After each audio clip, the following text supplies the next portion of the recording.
Assalamualaikum warahmatullahi wabarakatuh. Izinkan kelompok 4 ingin mempresentasikan tugas perilaku konsumen. Sebelumnya, perkenalkan, nama saya Gunawan Andrian Nathan. Saya Nandita Afriana Nanduha. Saya Khorilatul Fadilah.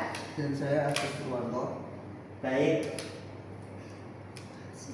Perilaku inklusif bullying pada mahasiswa dalam transaksi e-commerce. Next. Latar belakang. Transformasi perdagangan digital, perkembangan internet menggeser pola belanja masyarakat dari toko fisik ke platform e-commerce secara pesat. Mahasiswa digital natif, generasi muda sangat aktif memanfaatkan e-commerce untuk memenuhi kebutuhan akademis maupun gaya hidup sehari-hari. Yang ketiga ada stimulus pemasaran agresif, fitur promosi seperti flash sale, diskon besar, cashback, dan gratis ongkir memicu dorongan belanja spontan. Yang keempat ada ancaman fenomenal impulsif, yaitu transaksi tanpa perencanaan berpotensi mengganggu stabilitas manajemen keuangan pribadi mahasiswa. Next, selanjutnya yang akan dijelaskan oleh rekan saya. Berikutnya ada rumusan masalah, yaitu frekuensi dan platform, yang menjelaskan bagaimana frekuensi belanja online mahasiswa dan platform e-commerce, apa yang paling sering digunakan dalam transaksi sehari-hari. Lalu ada faktor dan impulsivitas, yaitu faktor-faktor apa saja yang mempengaruhi keputusan beli serta bagaimana kecenderungan perilaku impulsif bullying pada mahasiswa. Lalu yang terakhir ada smart shopping, yaitu bagaimana strategi belanja cerdas atau smart shopping yang diterapkan pada mahasiswa untuk mengontrol pengeluaran di e-commerce. Next. Selanjutnya ada tujuan penelitian. Di sini saya membagi tujuan penelitian, ada dua, tujuan akademis dan tujuan praktis. Yang pertama ada tujuan akademis. Tujuan akademis itu untuk menganalisis frekuensi belanja online dan durasi transaksi harian mahasiswa. Yang kedua ada mengidentifikasi platform e-commerce keinginan utama di kalangan mahasiswa. Yang ketiga adalah untuk menganalisis faktor pendorong utama yang membentuk keputusan pembelian online. Untuk tujuan praktis, yang pertama ada mengukur kecenderungan fenomena impulsif bullying pada transaksi digital. Yang kedua untuk mendeskripsikan kebiasaan smart shopping untuk efisiensi pengeluaran. Dan yang terakhir, yang ketiga untuk memberikan masukan literasi keuangan digital bagi perguruan tinggi. Next. Landasan teori utama. Yang pertama itu perilaku konsumen digital. Evaluasi perilaku konsumen dalam pencairan informasi, evaluasi, dan transaksi melalui sarana internet, media sosial, serta algoritma rekomendasi terpersonalisasi. Selanjutnya ada e-commerce, wadah perdagangan elektronik berbasis jaringan internet yang menawarkan kemudahan akses 24 jam atau 7 variasi produk luas, efisiensi waktu, dan fleksibilitas pembayaran. Yang ketiga ada impulsif bullying, tindakan pembelian spontan tanpa perencanaan awal yang dipicu oleh emosi mendadak, dorongan eksternal promosi, dan minimnya pertimbangan logis rasional. Selanjutnya ada faktor pendorong impulsif bullying, yaitu ada strategi pemasaran, penawaran pemotongan harga atau diskon, promo cashback, gratis ongkir, dan jam flash sale memicu. Yang kedua ada kondisi mood atau emosi, yaitu keinginan mendapatkan hiburan instan, retail terapi, atau gengsi tren sosial atau FOMO. Yang ketiga ada daya tarik produk dan toko, desain tampilan antarmuka, UI atau UX, aplikasi yang menarik, serta ulasan positif pelanggan.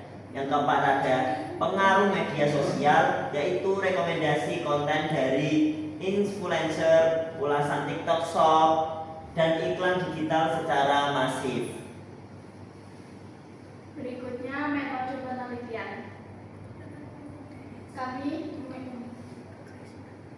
komponen metode itu jenis dan pendekatan, deskripsi pelaksanaannya deskriptif kuantitatif dengan metode survei kuesioner digital.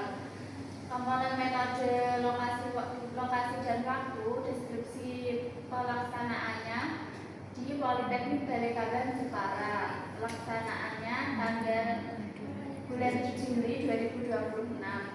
Yang ketiga, populasi dan sampel.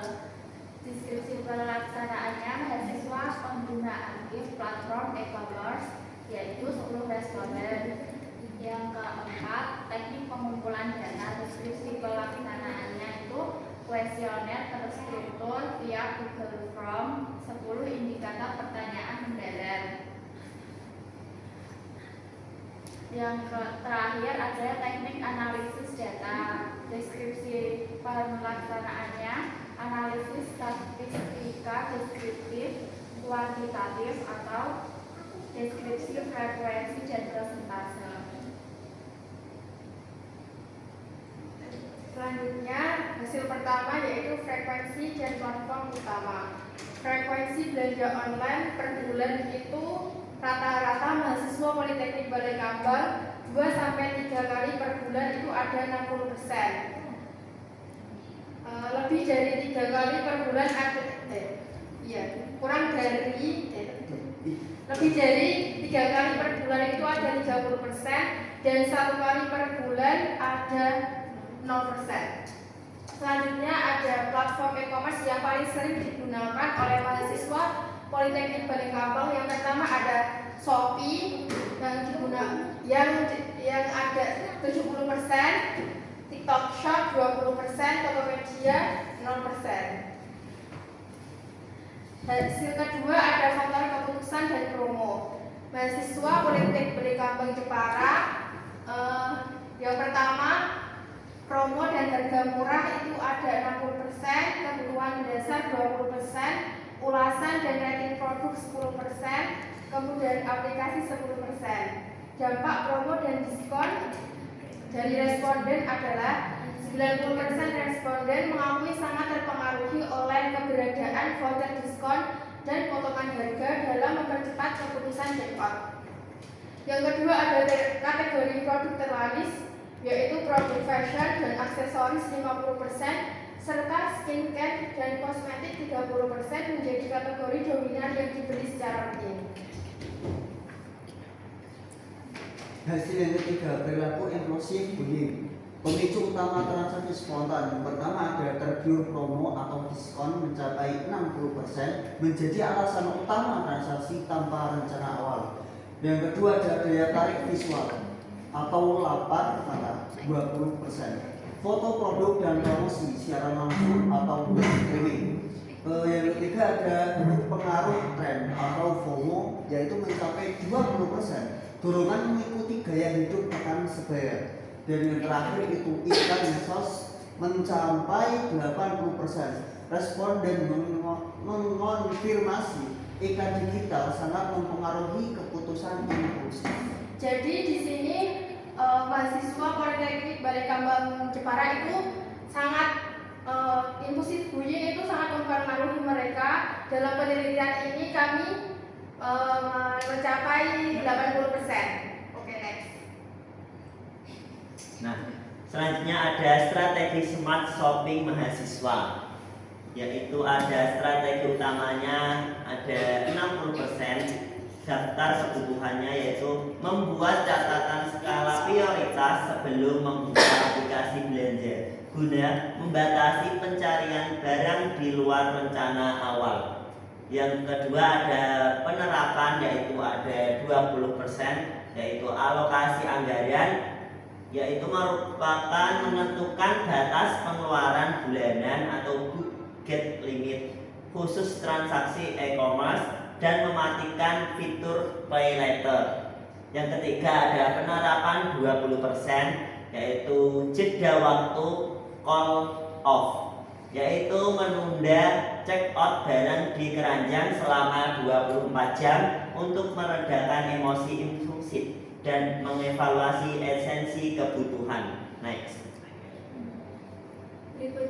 pembahasan penelitian. Yang pertama, aksesibilitas digital tingkat tinggi, yaitu kemudahan aplikasi mobile dan metode pembayaran e-wallet memicu tingginya intensitas akses toko online. Yang kedua, efektivitas stimulus promosi, yaitu promosi diskon terbukti menggeser motivasi belanja mahasiswa dari utilitas rasional menjadi kepuasan emosional.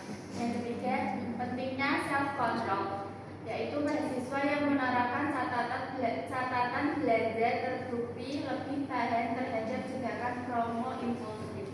Next. Kesimpulan penelitian. Pola belanja rutin. Untuk mahasiswa merupakan konsumen digital aktif dengan frekuensi transaksi dominan 2-3 kali per bulan, di mana Shopee menjadi platform paling populer di 70%. Promo sebagai pemicu utama. Untuk faktor promo, voucher, diskon, dan tawaran harga murah merupakan pemicu yang paling kuat 60% dan yang mempengaruhi keputusan pembelian. Tingginya impulsif. Mayoritas mahasiswa 80% pernah melakukan impulsif buying yang utamanya dipicu oleh paparan iklan, media sosial, dan penawaran terbatas. Social smart shopping. Pembuatan daftar kebutuhan atau shopping list diakui sebagai strategi paling efektif 60% dalam mengendalikan dorongan belanja spontan. Next. Saran dan rekomendasi. Yang pertama, bagi mahasiswa ada membuat skala prioritas kebutuhan sebelum membuka e-commerce, mengalokasikan anggaran khusus belanja, serta menerapkan jeda evaluasi 24 jam sebelum check out. Ada juga bagi kampus dan peneliti. Adapun bagi kampus dan peneliti itu nomor perguruan tinggi disarankan mengadakan program edukasi literasi keuangan digital. Peneliti selanjutnya disarankan memperluas populasi sampel dan variabel psikologis. Terima kasih atas partisipasinya.